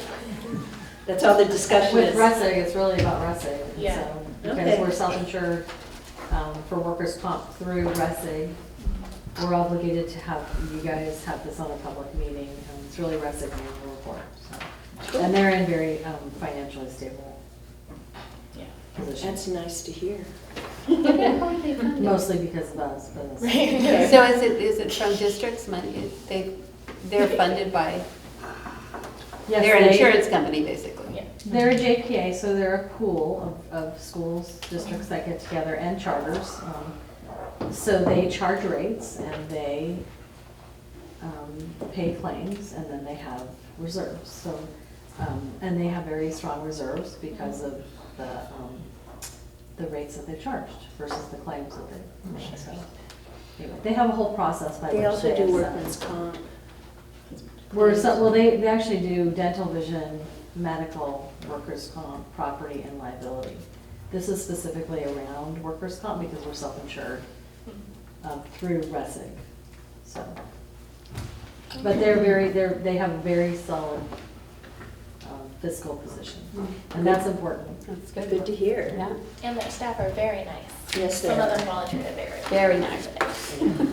Okay, review of California School Dashboard Local Indicator Submissions. So this Didn't we is just do that? No. Okay. So each year, as part of our reporting, our accountability, each LEA, so charters and districts, have to report out on these blue ones, these local indicators. So the state pulls all the rest of the indicators from their own data, from our data. These other ones, the districts and charters, we have to self-report. So on some of these, there's a narrative tool, and these are last year's, by the way. Okay. But I'll just give you an example. So by reporting, you meet the standard. The standard is you have to report and self-assess. So if you don't, it's flagged as not met, and if you don't meet 2 years in a row, you could fall into this criteria for help and all that stuff. So some of the stuff they ask, right? Do you have any misassignments? Students who don't have materials. How do we assess that though? Because when I went into the sociology class on Friday, they all told me that they couldn't access their homework at home because they don't have Wi-Fi at home. I thought that the district had a end round on that. Well, so what the youth are saying is that if they live out in the country, it doesn't matter if they have a router or not. They just straight up don't have Wi-Fi. And so if it's on Google Classroom, they can't do anything. Oh. Yeah. What are they using as their, what they've identified as their instructional material, their textbook? Right. Because if that may be something that the teacher is adding in addition to that, but that's not considered core material. So that wouldn't be. I'm just saying if students actually were taking this survey, I can guarantee that it would be more than 0. Yeah, the students don't take this survey. No, I don't. No, trust me. No, and the Williams again is particular subjects. Okay. The core courses. So this is just an example. So we met with all the charters and the district, and we had each of us submit. So the deadline was November 1st. We met that deadline, submitted them. So when the new dashboard comes out, all our indicators will be reported appropriately. So we're supposed to bring this to a board agenda item as a discussion, not on consent, just so it's an open forum, there can be a discussion. I will tell you that going into next year, they're going to align this reporting out with the LCAP. Because the way it is now, LCAP, has to be approved by the board prior to the end of June, and then this isn't due till November 1st, so it's just they don't kind of align very well. So this next year, this will have to be reported out at the same board meeting as the LCAP. Oh, okay. So they're bringing this into That makes alignment with the sense. regular reporting cycle, which makes sense. Wow, Yeah. the state did something that makes sense. Incredible. So, questions about? Yes. Along the same, well, I have one very specific question about decision-making. Let's see, which one is it? It is 3, priority 3, parent engagement. And I was just wondering, there was a narrative box, and you were talking about actually the LCAP. And the concerted outreach to the parents and the input from parents, participants in the development of the LCAP. A plan was developed to further increase parent guardian involvement. So I didn't know there was a plan. I was just wondering, is this something that is in the works, or do we have a plan to communicate with parents and really an outreach plan to bring them in?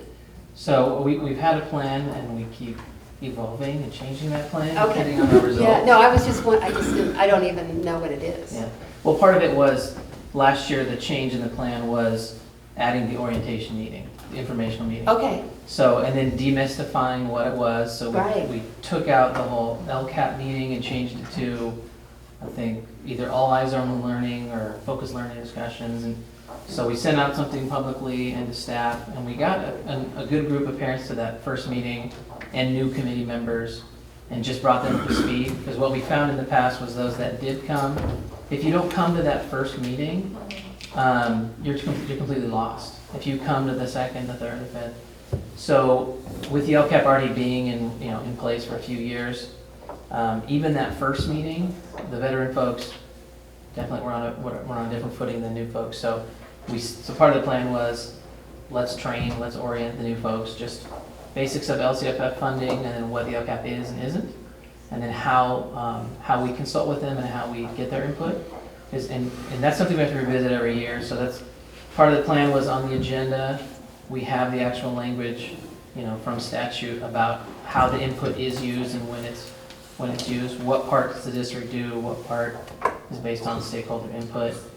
And that hasn't happened for this year, right? It was canceled. It's next Tuesday, yeah. Yeah, I have it Do it, it's next Tuesday. I have it in my phone. So But that's what was kind of developed last year, is that to kind of do this training for the people that are newly on the committee, so that they get the whole picture of it. That piece, plus we took the LCAP and put it in a Google Doc, so the DLAC members, the DLT members can comment, and those comments can be, can live on, and they're there, and we can respond to them. So they submit their edits, submit their.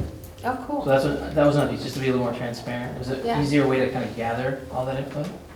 Okay. So, and then we put something out today for the meeting. We're going to put it on social media, and then see what we get in the group.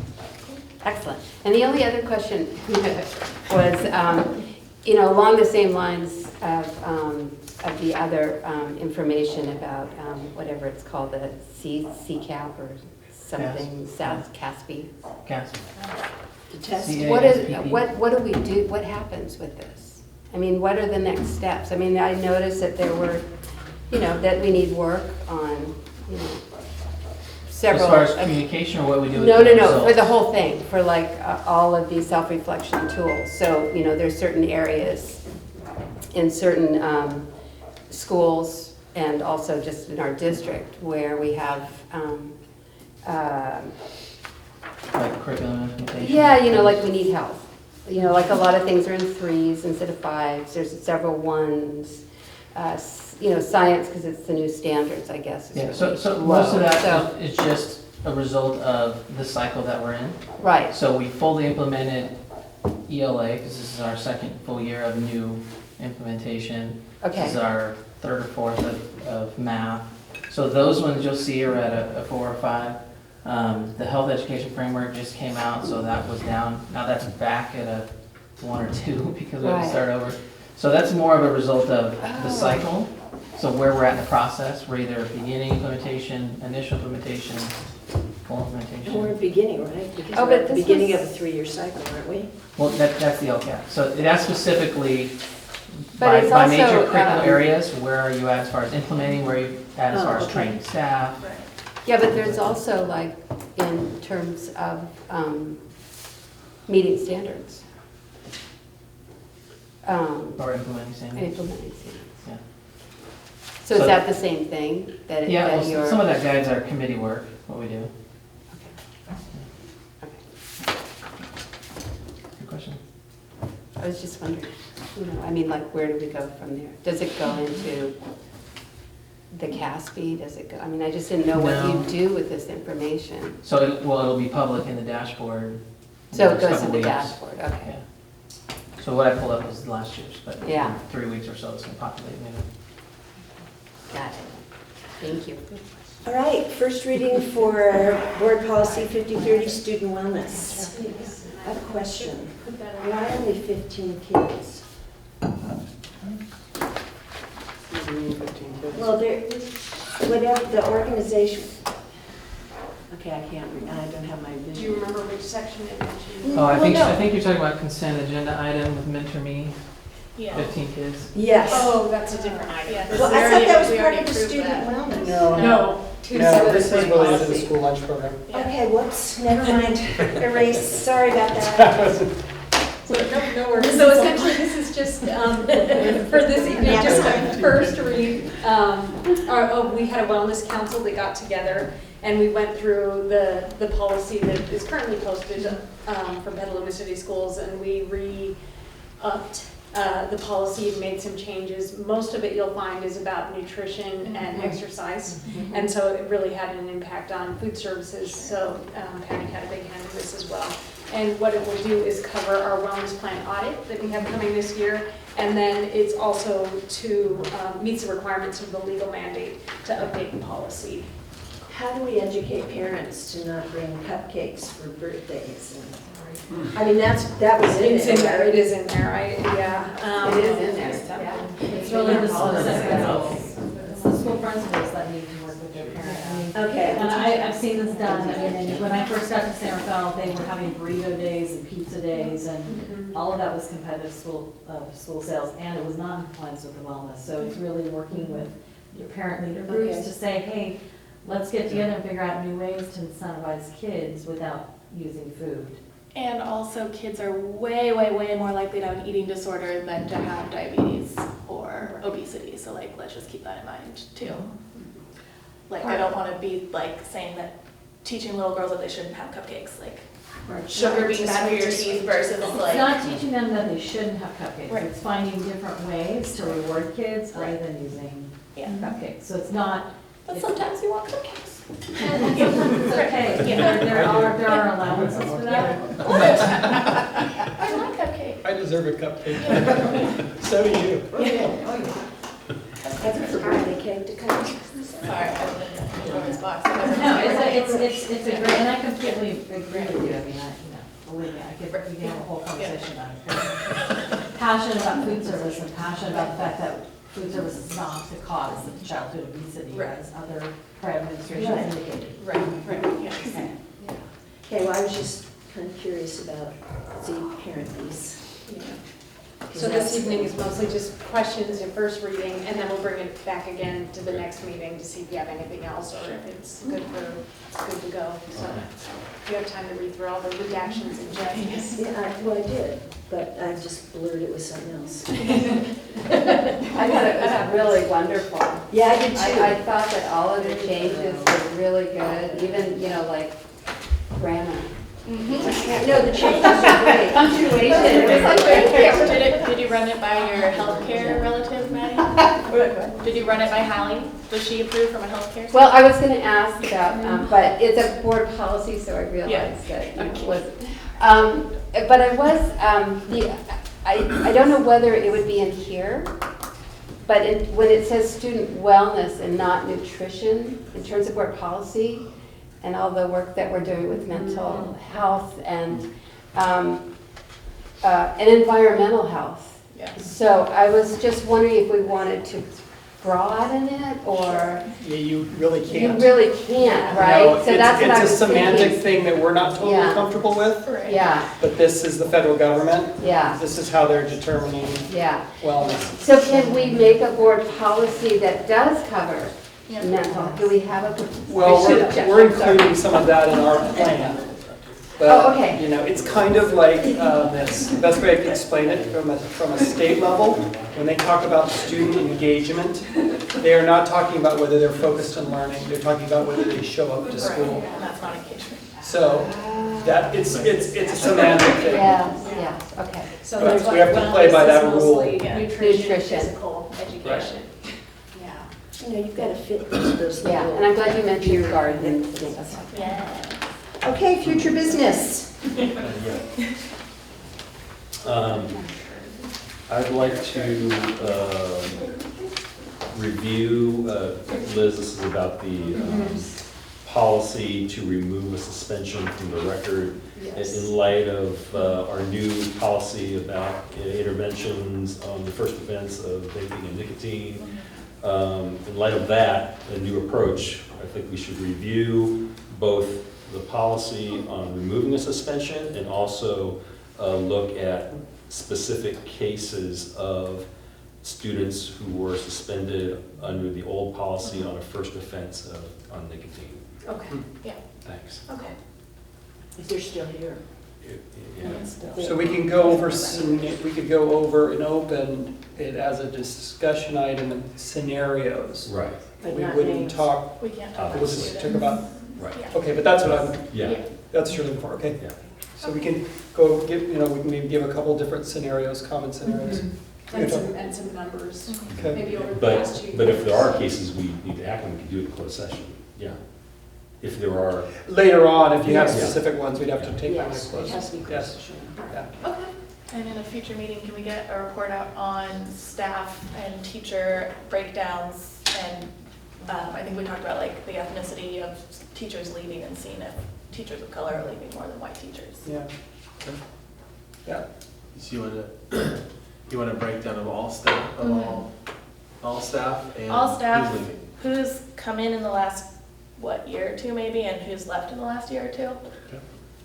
I'd be mostly interested in ethnic breakdowns, because I think we all know that there are more female teachers than male teachers, and that's not. How about if we look at classified one meeting and then we could follow it up with certificate or vice For me, versa? yeah. So keep it separate. Yeah. Okay. That sounds good. Yeah. Anything else? Resilience. There is a free screening and a discussion, a panel discussion on Tuesday, December 3rd. This is the film Resilience, the Biology of Stress, and the Science of Hope. All of you guys are invited also. It's given through the Petaluma Healthcare District, and I happen in. So it's actually at the Petaluma Health Center. And so I'm just going to read this little thing to say what it is. It's a film, Resilience, that chronicles the birth of a new movement among pediatricians, therapists, educators, and communities who are using cutting-edge brain science to disrupt cycles of violence, addiction, and disease. It's continuing education, also in a free screening. It will gather Petaluma social workers, psychologists, MFTs, counselors, psychiatrists, anybody who's interested, to share the work related to the individual and community resilience. If you wanted more information, you could contact Hallie Cloud at hcloud@phcbf.org. If you guys want one, I can give you.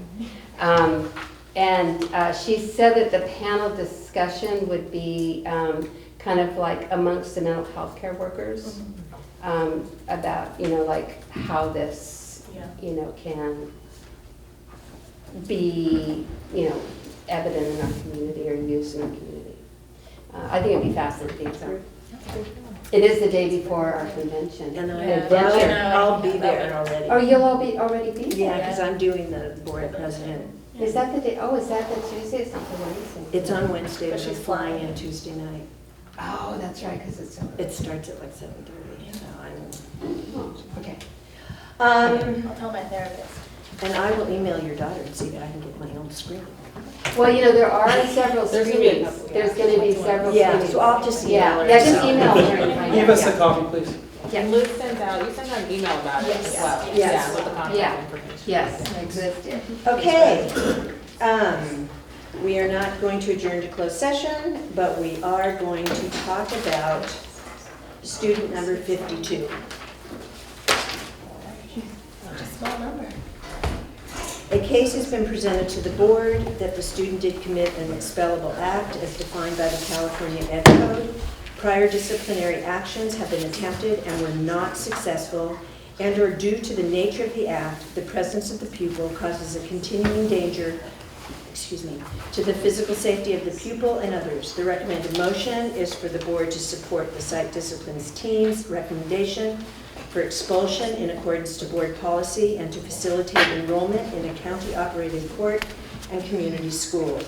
The student's expulsion status will be in effect for the spring and fall semesters of the 2019-2020 school year. So that needs to be moved, doesn't it?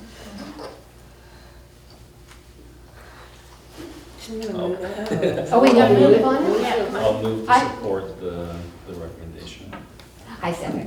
All in favor? Aye. Anybody opposed? I abstained, so I wasn't there for the discussion. Okay. Yeah. Perfect. Okay.